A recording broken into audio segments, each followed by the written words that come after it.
Hi,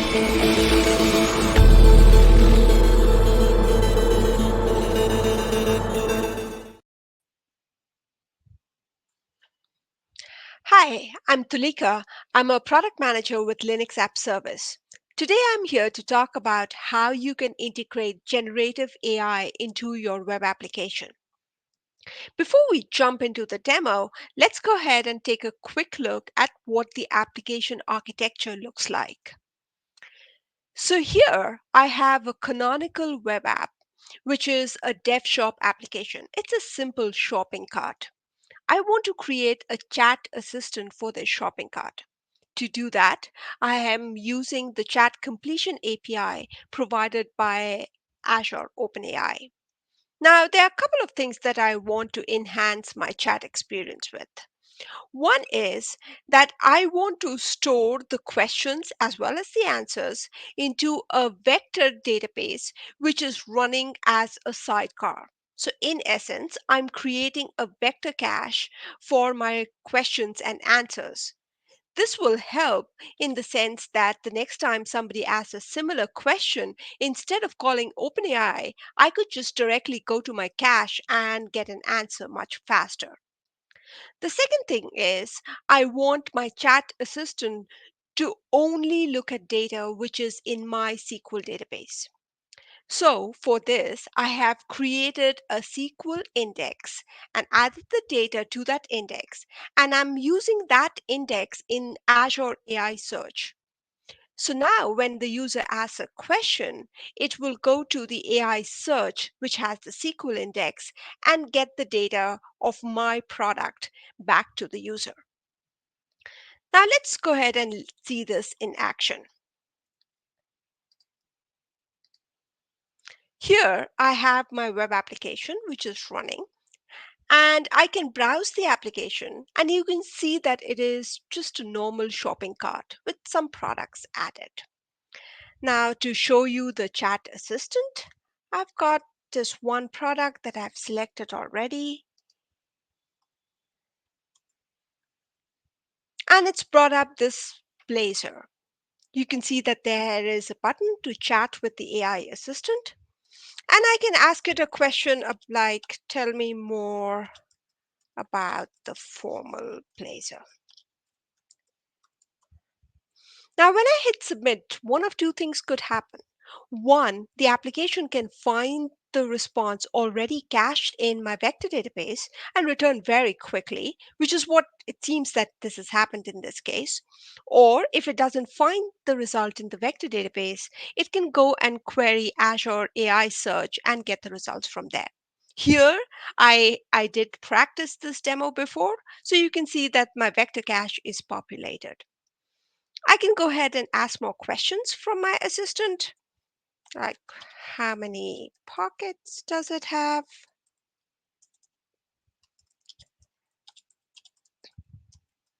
And this time it should return very quickly because it's already got the results over here. It's just simply summarizing some of the results from here. It's also preserving the session state so you can see the entire chat history as well.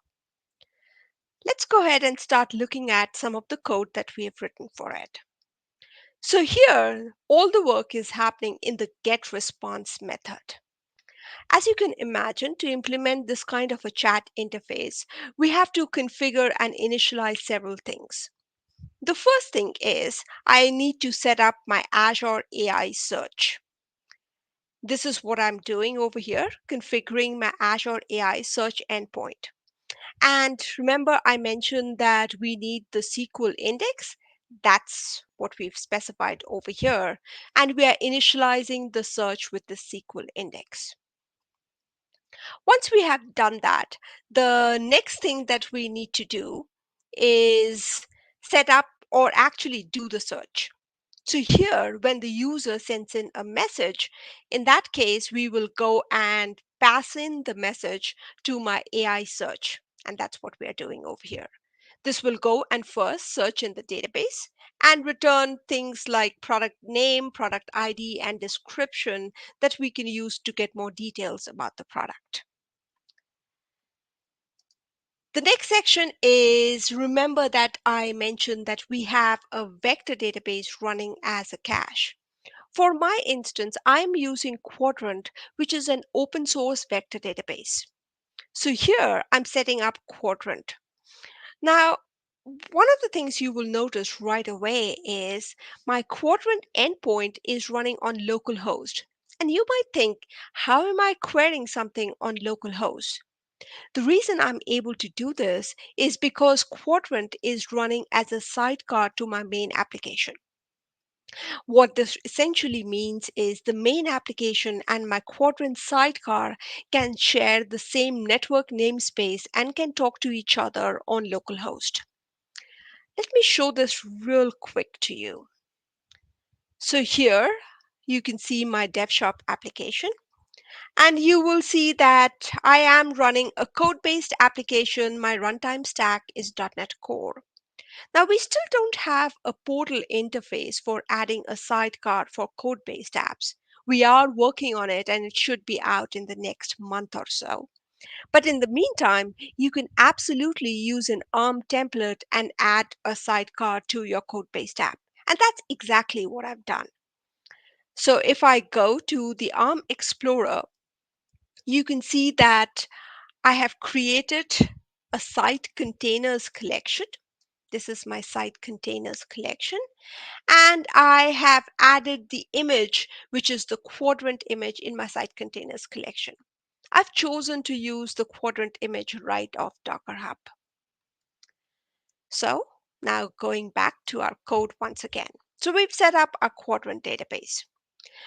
Now the next section that we are setting up is using Semantic Kernel.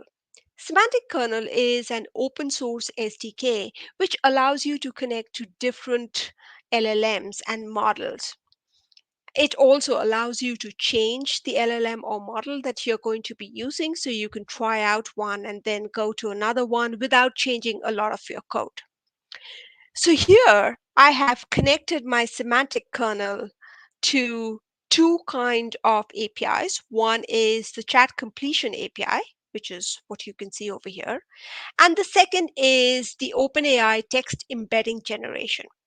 Now we need this. The chat completion is obvious enough why we need it, but we also need an embedding generation API.